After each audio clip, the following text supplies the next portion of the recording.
Sailing into Grandcamp Maisy is not quite as easy as the first shot of this video implies. In fact, golden haze as we approached the harbour over the rocky plateau outside. I had my eyes glued to the echo sounder almost the entire time, and had the engine running at tick over on the principle that if you're going to go aground, it's better to do it slowly than do it fast with a big bump. Grandcamp Maisy is pretty easy for sailors from the Solent or Poole area to access. It's straight across the channel to Cherbourg, a couple of days in the huge marina there, out of there, round the Cherbourg Peninsula for 30 miles into St Vaast, spend a couple of days in that absolutely delightful little town, then come out of there and head the 13 miles to Grandcamp Maisy, past the Ile Morcof, where you could possibly spend the night on anchor. These two little islands, one of which is a bird sanctuary, and the other has got the remains of German gun emplacements and establishments from World War II. And it's a super anchorage in about 3 meters of water, really good holding, excellent place to be. And from there you can just do this sort of 5 or 6, 7 miles down to Grandcamp Maisy. Grandcamp Maisy is, of course, the center of where the Americans landed during D-Day. It lies between Omaha Beach and Utah Beach. And of course there is quite a big sort of tourist trade that's been built up with, there are museums and there are guided tours, and if you're into that sort of thing, there's quite a lot to be seen, and that alone is a reason for visiting Grandcamp Maisy. Apart from the fact that it's a really nice mixture of it's about 80%, 70% fishing, and the rest is pleasure craft. There's a reasonable little marina in there. It's not the most modern, but it's absolutely fine. There are 3 ports which will take pleasure craft between St Vaast and Ouistreham, if you like, round this Normandy Bay, and they are Grandcamp Maisy, Porton Bessa, and Courseulles. All 3 are approached over a rocky shelf and are only accessible around high water. To be exact, I think they're accessible 2 hours either side of high water. But as they're only 12, 13 miles apart, it means that you've got a 4-hour window to get from one to the other, and so it really shouldn't be a problem. After Grandcamp Maisy, the next one down is Porton Bessa, and that is 95% fishing and 5% pleasure craft.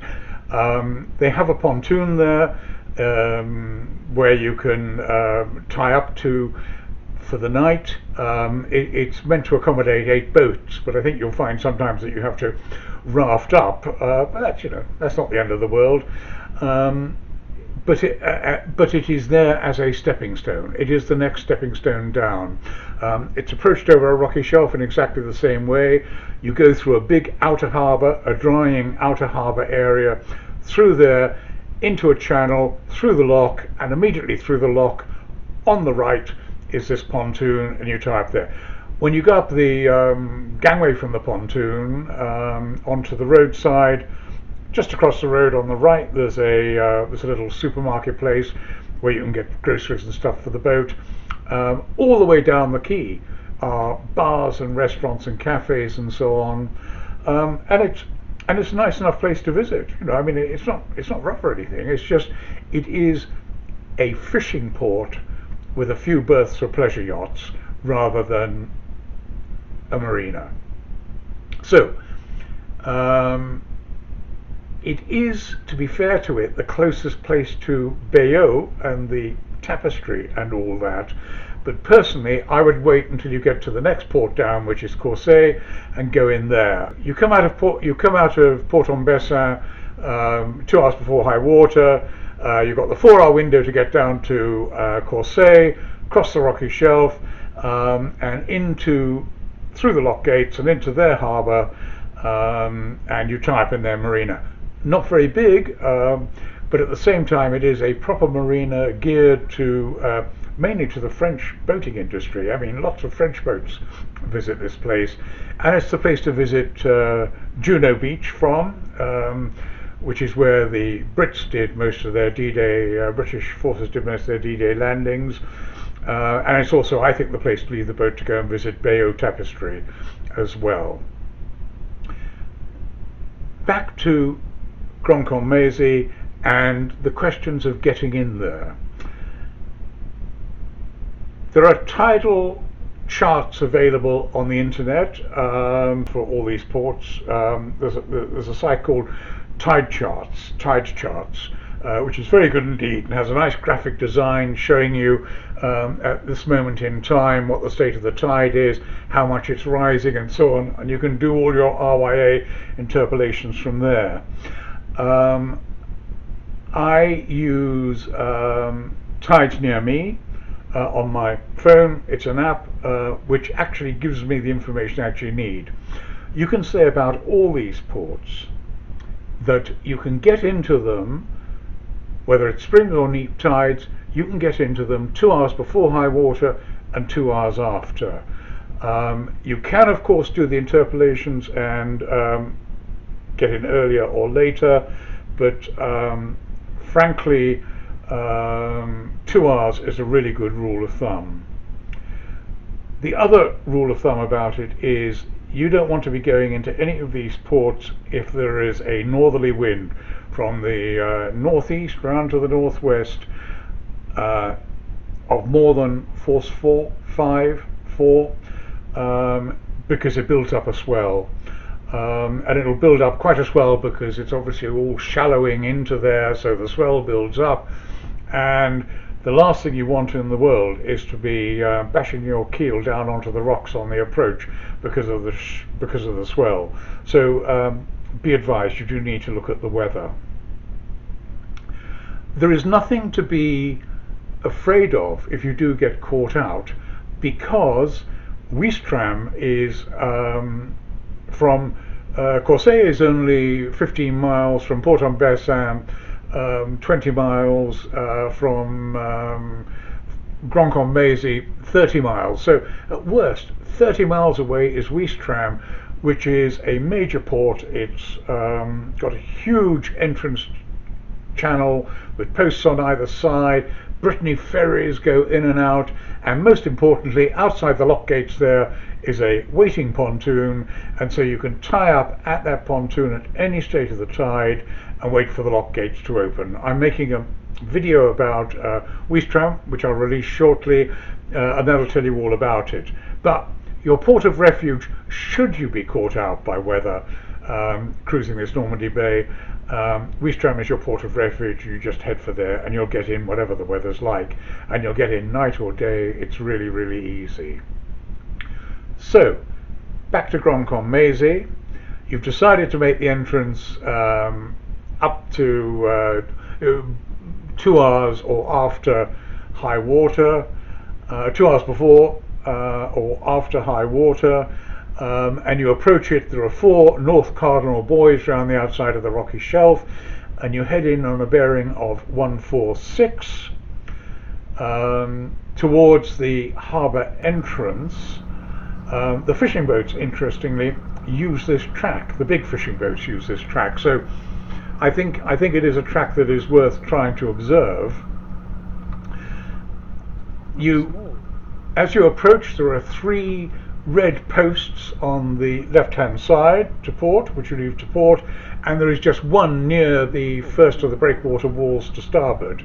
So you go past the 3 posts, keeping eyewood in the centre of the channel, into this rather narrow channel with the 2 breakwaters, and proceed up there. As I was going in, it was still shallow. There was still like only half a metre, 6 inches under my keel in places. But at least it's mud there. But so you go in up this narrow channel, and I was going really slowly with my eyes partly glued to the echo sounder and partly wondering what I was going to encounter when I got in there.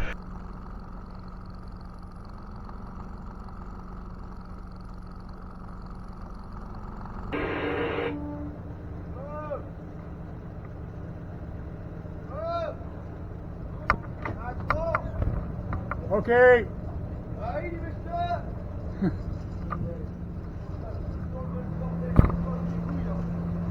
Who's that, you?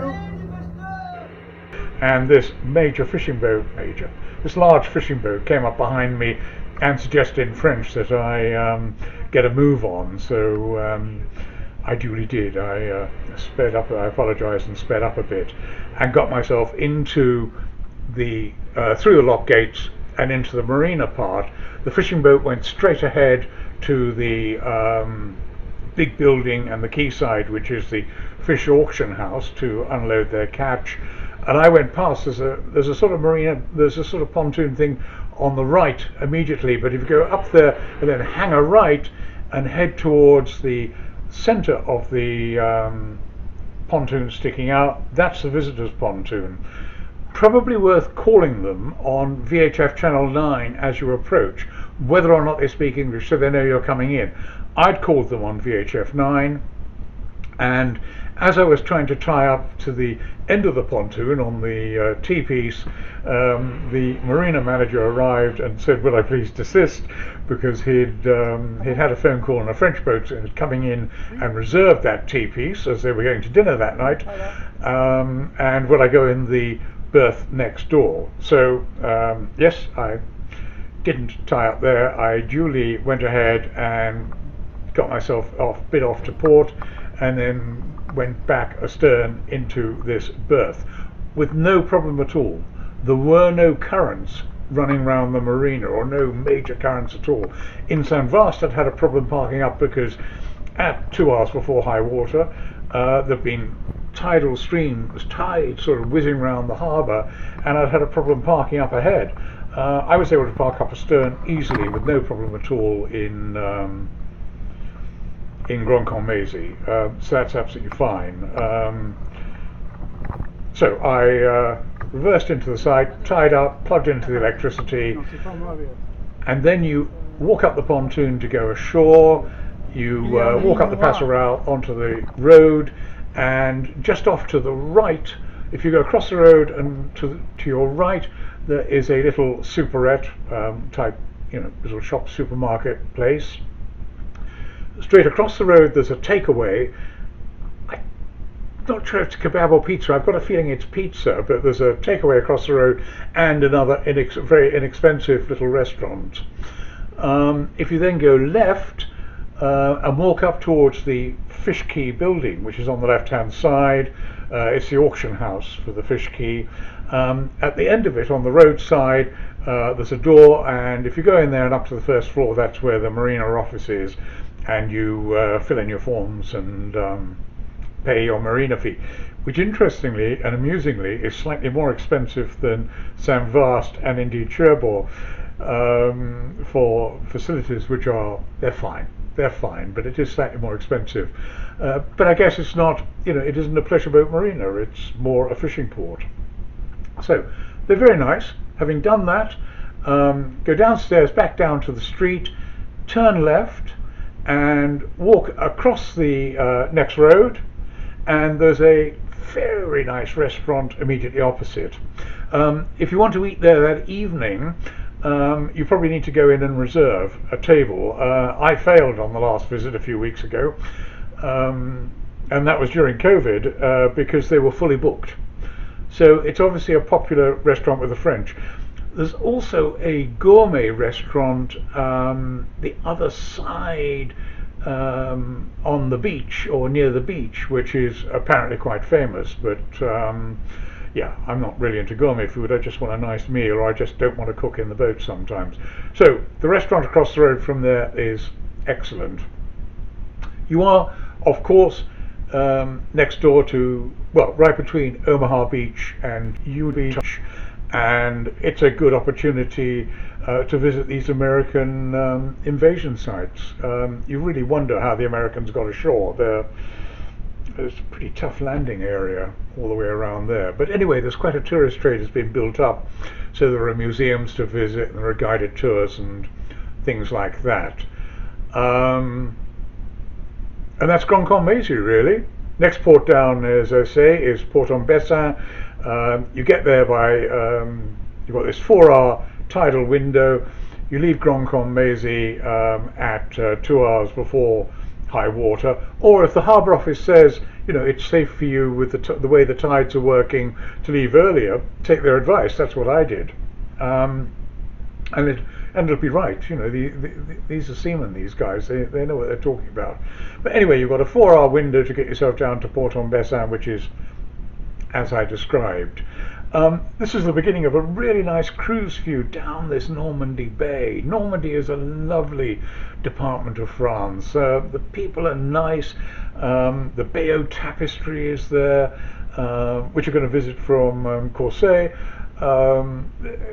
It's just a really pleasant piece of cruising ground, and it's a shame, I think, that more Brits don't do it, don't use it. The challenge of it isn't really a challenge getting across those rocky shelves. Once you've worked out that you can do it 2 hours either side of high water, and it's really easy to work out when high water is out of your app on your phone, it's lovely. It's really to be recommended. And if you're heading for Le Havre, well, from Ouistreham to Le Havre, it's 17 miles, and then you can get yourself into the French canals, having enjoyed a bit of Normandy. So that's it. If you choose to do this little cruise because you've seen this video, I'll be absolutely thrilled, because I can't recommend it highly enough. I'd be grateful if you press the subscribe button, because it helps me build my channel. I'd love to get to 1,000 subscribers, but I suspect that's quite a long way away. But if you press the subscribe button, it will help me. And even if you don't, it doesn't matter. Enjoy the cruise. If you visit this area because you've seen this video, I'll be absolutely thrilled if you enjoy it as much as I have. Fair winds, safe landfalls, and see you in the next video, I hope. Bye.